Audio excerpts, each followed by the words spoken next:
Hello and welcome to my review of a game that has recently come onto an open beta called Firefall. Firefall is a game similar to PlanetSide 2. It's a first-strike third-person shooter where you try to take over territory essentially. The humans are one faction and the AI, called the Chosen, because there's a storyline in this, are the other faction. Now these two factions will battle it out over the various watchtowers in the map to gain control of the region.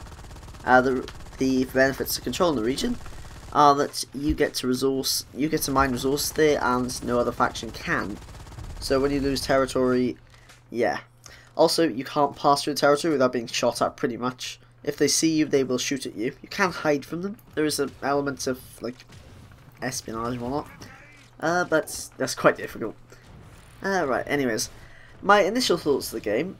Well, when I was invited to, well, I think it must have been at the time, unless I don't see why I'd been invited. It was a closed beta, presumably, of the game, about half a week ago, and I haven't put it down. I actually just bought the game today, bought the open beta version of it at least, so now I'm a full member. All the beta's over anyways. So, let's see. My initial thoughts of the game. Well, the login system seemed to be overloaded, but everything pretty much can be accredited to a beta. Hopefully they'll fix it before the official release, but login seems to be a lot better anyways. It took like a half hour to log in at first. Now it takes about 10 seconds, which is reasonable. When you consider it's a 4 GB download, it's reasonable when I have a hard disk. Now the game introduces a lot of, not always new, but new-ish aspects, such as flying, gliding. It's also got some on-ground vehicles. None of these are new, of course, but how the game has implemented them, I think, is quite new. Now, flying, you just assume, like, oh, you've got an aeroplane, you can shoot things, blah, blah, blah, blah. No, you have rocket boots. It's quite interesting. It's completely open world. There's no invisible walls or anything, apart from where there's clearly buildings and whatnot. So you can pretty much just fly as high as your jet boots will let you. And you can also climb mountains to get to the sniping positions. Very good if you're a recon class. Now there are 5 classes: Recon, Dreadnought, Assault, Medic and Engineer. Engineer is probably my favourite class, as you can put down turrets and set up shields, in addition to having a pretty epic laser gun. And the laser gun, it's pretty cool. It just shoots a bolt of lightning, very short range, similar to a shotgun, except it's more of a beam rather than spray. Yeah, that's the only real similarity is the range. Then there's also Recon, that's a sniper, so you get into a nice sniping position and do a hell of a lot of damage, 500 per shot, which is pretty damn good. Dreadnought. Dreadnought is your basic like heavy type to compare to TF2. It is pretty much just a machine gun. That's it. It got a sub-automatic machine. Every class seems to have a sub-automatic machine gun as a secondary weapon, except for Medic, which I'll get to in a second. Now, Assault class, I use that one quite a lot. It's got primary weapon is a kind of gun which, how to describe it? It's kind of like a laser gun, but it explodes. Very interesting, and it's like a burst damage. So, I guess you could compare it to a rocket, except only short range. Although you can shoot it far, it just drops a bit. So, yes, that's bear in mind. It can also be used as a beacon, which is very, very cool. And also has a right click option, which is basically a flak. So this is a basic kind of MMO. It's got quests and it's got an upgrade system, whatnot. However, they've done this a very unique method. Most games will go by your standard leveling up system. You collect enough XP from killing enemies and you gain a level.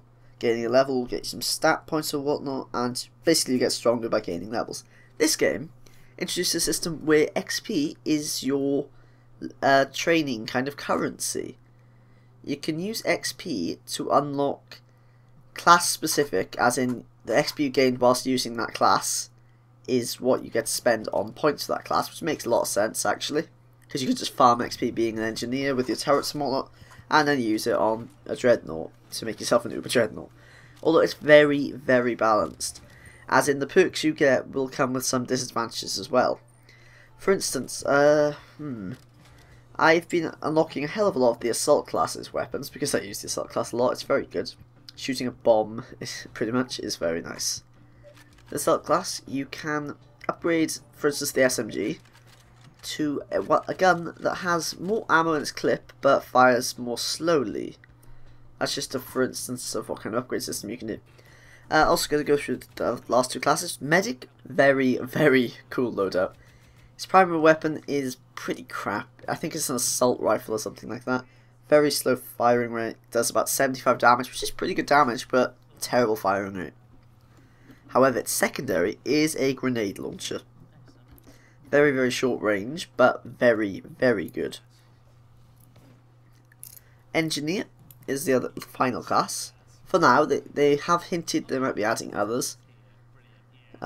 Engineer, you can put up turrets, have a shield and whatnot. You can unlock more things. That's just what I've unlocked thus far.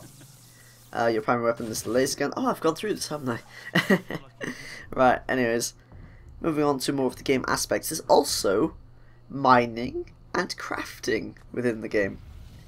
You can mine in a very cool manner by calling down something called a thumper. Now, thumper, just think of it as a mining drone sent from orbit to pick up minerals that will be donated to your account instantly. Kind of. You get given this hammer through a quest, and this hammer is how you scan the ground for rare minerals. Now, rare minerals is what you use for crafting, and to get the rare minerals from the ground, you call down a thumper. Pretty much a lot of this game revolves on items you call down from, well, I presume is orbit. They didn't quite go through it. And also, I should point out, this is very hard to learn. Very little of this was actually told in the game. For instance, like when to send your thumper up. You hold down E to send it up, but it didn't quite tell you meant to let it get to 100%. So I was just like, alright, pull it down, send it back up, and I failed the quest. I spent about an hour just roaming around until I realised, oh, I can craft these things, and I made a new one and completed the quest.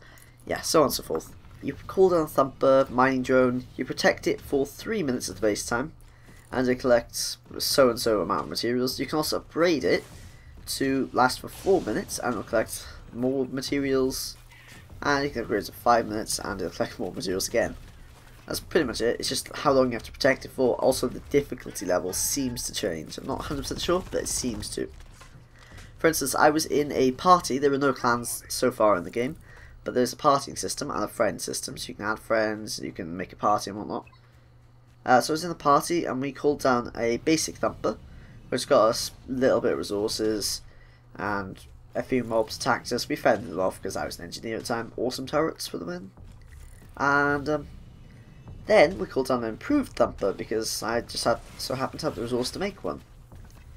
Oh god, oh god, oh god. Hell of a lot more mobs spawned. Hell of a lot. Also, the Chosen have a tendency to interfere with stuff like that. They have this class called the Juggernauts, which are basically human missile, well, not even human, they're missile launchers. That's it. That's pretty much it. They can do it close range and barely even hurt themselves. Oh god, they're terrifying. They have a lot of health as well. Right.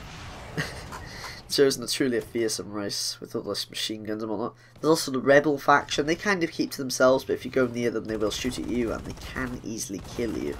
So this is why partying is quite important.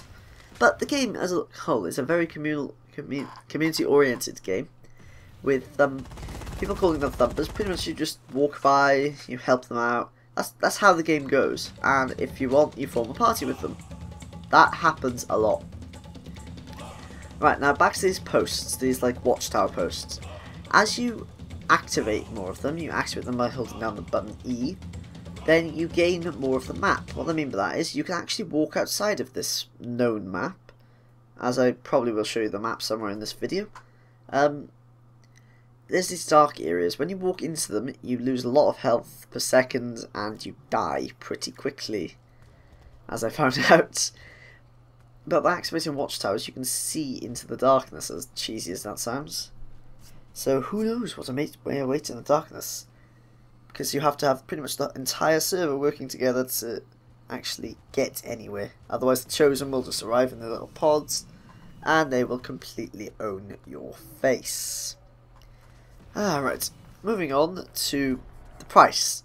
Now this game is £20 if you buy it in the beta stage, which will give you full access once the beta is over, and I don't know, if they put it on Steam, you'll probably get given a Steam key. This company seems very, very nice in that way. And Valve, if they don't do it, Valve will anyways. Ah, right. Otherwise, it would be £40 RRP. Oh no, not pounds, dollars. I mean, they go by dollars. There's also a PvP mode, which I have not played yet. There's also premium items using a currency called red beans. Oh yeah, I forgot to mention, the currency system in this game is entirely revolved around crystals. Crystals are obtained from the ground, yada yada yada. You can also craft them using the machine I can't remember the name of, but you can craft them by using other ones that are similar to them, such as quartzite and bismuth, I think. But yeah, it doesn't matter. You can also craft other things like glider pads. You can have portable gliders with you anywhere you want. What else? There's also some kind of terrain vehicles. I think I've yet to unlock these, but you can call down a bike, essentially, and just ride it around places. Pretty cool, mainly for showing off, I presume. But, yeah, that's pretty awesome. You can also get one through a quest if you don't want to pay to play. Yeah. Completely free to play otherwise, though. It's just, if you want these special items that give you no specific advantage over any other player, then you need to pay a little bit of money. Yeah, I think that's fair enough, though. Also, if you do get this Founders Package, it's called, which is $20 as opposed to $40 when it's released, you do get a few of these red beans with it. 168, I think I got, which is enough to unlock 2 more frames. Frames are what hold the classes, so basically, you get given 3, and then if you unlock 2 more, you can have every class. It's supposedly you can play with every class. Very, very nice. That's how I did it. And I would recommend, if you're interested in this game, doing that. That is pretty much it for the game. I have enjoyed this game thoroughly so far. It's a hell of a community-oriented game, but you can also play on your own. You just need to have a bit more skill. It's entirely a skill-based game since leveling is null and void. You merely use XP to unlock, like, technologies, kind of, rather than skills. Technologies can unlock skills, but there's this huge tech tree. And then you can go to a battle station to upgrade your armor and whatnot. But you have to be wary of power and weight and whatnot, because you're basically a mecha human in this game. Also, something I can't believe I've forgotten to mention until now is, if you look closely at the map, you'll see those glowing blue edges around it. Those are kind of wavy, not set in place. This is called the melding. The melding is a part of the game, and it is the reason you can't explore most of the map. I'm not sure, I didn't quite read the storyline, but if you read it yourself, there's probably something in there, why it's there, blah blah blah. But essentially what it does is it restricts you going to the area of the map for fear of death. If you go in there, your HP will slowly deplete, and then it'll start to deplete faster, until you just die and can't get out, and then you respawn in the nearest watch station. What it is, well, I don't know what it is really. It's just a wall that prevents you from going anywhere else. You can push it back with repulsors around the map, but you have to control the area the repulsor's in from the chosen and whatnot. And also it spawns these weird creatures, which give you stuff like a destabilizer for the melding wall. So basically, it's like a portable destabilizer, so you can make the wall go away from you at any point. It also spawns these weird creatures, which give you the resources for those, and it makes tornadoes, which is a bit of an odd statement. A wall that's bluey, glowing, greeny stuff makes tornadoes.